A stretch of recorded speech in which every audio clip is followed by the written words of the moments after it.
Salut tout le monde, je m'appelle Ariane. Ce n'est pas un secret de dire qu'on fait tous des erreurs.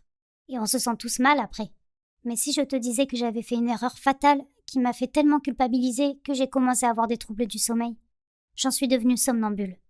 Tout s'est passé il y a des années lors d'un beau matin d'été. J'avais 7 ans et mon petit frère Gavin, 4. On s'est échappé de la maison et on a couru nager dans la rivière. On s'amusait tellement. Je savais qu'il savait très bien se cacher, mais au bout d'un moment, j'ai compris qu'il n'était plus là. Au début, j'ai pensé qu'il voulait me faire peur et qu'il était rentré à la maison. Mais il n'y était pas non plus. C'est là que j'ai réalisé que quelque chose d'horrible venait de se passer. J'ai fondu en larmes et j'ai tout raconté à mes parents. Ils ont cherché Gavin pendant 2 jours avant de le retrouver. Il avait dû être emporté par le courant et n'avait jamais réussi à sortir de l'eau. Il n'y a pas de mots pour exprimer le chagrin de mes parents. Ils étaient brisés. Quant à moi, j'étais abasourdie et épouvantée. J'avais l'impression d'être un monstre. J'avais fait la chose la plus horrible possible et je ne pouvais pas revenir en arrière pour retrouver Gavin. Mon père était un homme très généreux. Il a compris que je n'avais rien voulu de tout ça. Alors il a trouvé la force de me soutenir et de me pardonner. Mais pas ma mère. Elle essayait de m'éviter et elle n'arrivait plus à me regarder dans les yeux. C'était vraiment dur, mais je savais que je le méritais. Le temps a passé, mais les choses ne se sont pas améliorées. C'est peu après cet événement que mes troubles du sommeil ont commencé.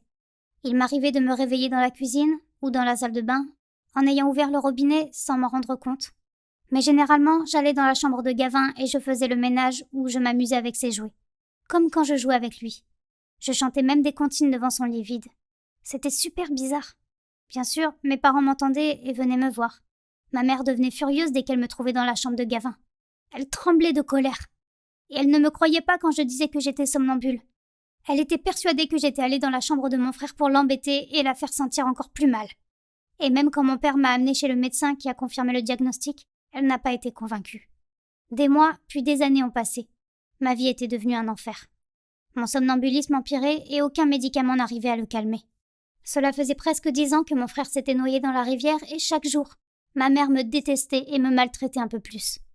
Elle ne perdait pas une occasion de me reprocher d'avoir eu une mauvaise note ou de ne pas avoir fait ma vaisselle, ou quoi que ce soit d'autre. Je n'avais bien sûr jamais le droit de voir des amis ou d'aller à des soirées. Mais de toute façon, j'avoue que je n'avais jamais vraiment envie d'y aller. Inconsciemment, je m'interdisais de m'amuser. Mais un jour, les choses sont devenues incontrôlables. La nuit avant cet événement, j'ai encore été somnambule et je suis allée dans la chambre de Gavin. Je me suis réveillée debout sur la table avec son ours préféré dans les mains.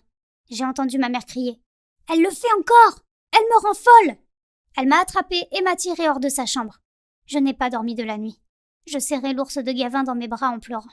Forcément, j'étais très fatiguée à l'école le lendemain. J'étais assise en cours d'histoire en m'efforçant de ne pas fermer les yeux. Mais d'un coup, j'ai réalisé que je n'étais plus assise. J'étais debout au milieu de la classe. Tout le monde me regardait. Mon prof était rouge de colère et me demandait « Pourquoi un si mauvais comportement en cours? À quoi tu penses ?» Et comme d'habitude, je ne me souvenais de rien. Je n'avais même pas la moindre idée de ce que j'avais fait. Je l'ai appris plus tard dans le bureau du proviseur, quand mon prof a raconté l'histoire à mes parents. Je faisais des allers-retours les yeux grands ouverts, en criant des mots qui n'avaient aucun sens. Mon père a tout de suite parlé de mes problèmes du sommeil. C'était suffisant pour convaincre mon prof d'histoire et le proviseur, mais comme d'habitude, ma mère ne l'a pas cru. Quand on est rentré à la maison, on a eu une énorme dispute. Elle disait qu'elle me voyait comme une malédiction et qu'elle aurait aimé que ce soit moi qui me noie dans la rivière à la place de mon frère. Mon cœur s'est brisé en 1000 pièces. Même si mon père essayait d'être de mon côté, plus rien n'avait d'importance. Je n'arrivais pas à m'enlever ces mots de mon esprit.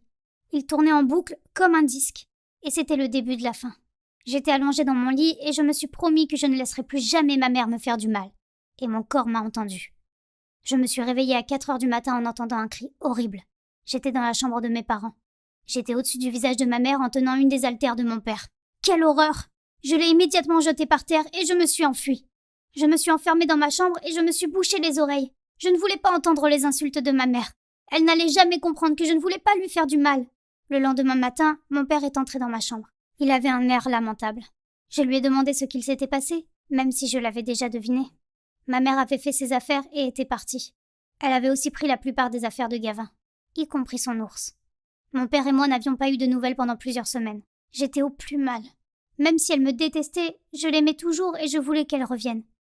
J'avais perdu tout espoir de la revoir, jusqu'à un jour précis. C'était l'anniversaire de la mort de Gavin, le jour le plus sombre de l'année. C'était le premier anniversaire qu'on passait sans ma mère. Elle ne nous a pas appelés et n'a même pas décroché quand mon père l'a appelée. C'est comme si elle nous avait effacés de sa vie. Je me suis alors mise à croire que les choses seraient effectivement mieux passées si je m'étais noyée à la place de Gavin. J'étais couchée sur le canapé du salon quand j'ai entendu un gloussement. Mon cœur s'est mis à battre super vite. J'étais sûre que c'était Gavin. J'ai sauté sur mes pieds et j'ai couru dans sa chambre.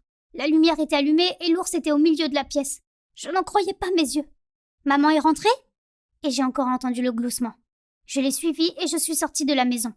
J'avais froid aux pieds vu que je n'avais pas de chaussures, mais je m'en moquais. J'ai suivi ses gloussements jusqu'à le voir. J'ai vu sa petite tête dans les buissons. Je ne le voyais pas bien dans l'obscurité, mais j'étais sûre que c'était lui. Il portait le même maillot de bain et il n'avait pas changé depuis la dernière fois que je l'avais vu, il y a 10 ans. Et puis je me suis rendu compte qu'on était tous les deux sur la rive de cette fameuse rivière. J'ai senti des larmes couler sur mon visage. J'ai crié « Je suis désolée, Gabin. Je t'en prie, pardonne-moi !» Mais il a juste poussé un nouveau gloussement et a sauté dans l'eau. J'ai directement sauté pour le suivre. Ça ne pouvait pas se reproduire. J'ai essayé de l'attraper, mais c'est comme si quelqu'un me retenait en arrière. Au bout d'un moment, je me suis retrouvée couchée par terre. Je retrouvais petit à petit mes esprits et j'ai vu un visage familier. C'était ma mère. Elle me serrait dans ses bras en pleurant. Elle n'arrêtait pas de répéter « Ne refais plus jamais ça. Tout n'était qu'un rêve. » Je ne me souvenais jamais de mes rêves d'habitude, mais celui-là avait été si réel que j'aurais pu jurer qu'il était vrai. J'ai tout raconté à ma mère en détail. Elle m'a écouté attentivement et j'ai vu qu'elle me croyait. Elle m'a dit qu'elle était restée assise au bord de la rivière pendant toute la soirée, qu'elle avait voulu y aller pour l'anniversaire de la mort de Gavin, et qu'elle m'y a vu les yeux grands ouverts. J'étais pieds nus, en pyjama. Elle m'a demandé pourquoi j'étais venue, mais je ne disais rien. J'ai juste sauté dans l'eau. Ma mère a eu tellement peur qu'elle s'est précipitée dans la rivière pour me sauver. C'est dur à dire, mais je ne pense pas qu'on ait déjà été aussi heureux ce jour-là. On a enfin accepté ce qu'il s'était passé et on a pu tourner la page. Tout s'est amélioré aujourd'hui. Ma mère est revenue à la maison. On essaie d'avoir une vie aussi normale que possible. Ma mère est une nouvelle personne. Elle fait de son mieux pour être gentille avec moi. On a mis 10 ans à se pardonner, mais ça valait le coup. On ne peut pas changer le passé. On apprend juste à vivre avec. Quant à moi, je me sens soulagée. Se sentir coupable à vie ne sert à rien. Ça ne mène qu'à la destruction. Crois-le ou non, mon somnambulisme a évolué. Je me souviens de presque tous mes rêves et j'arrive à les contrôler. J'espère finir par m'en débarrasser un jour.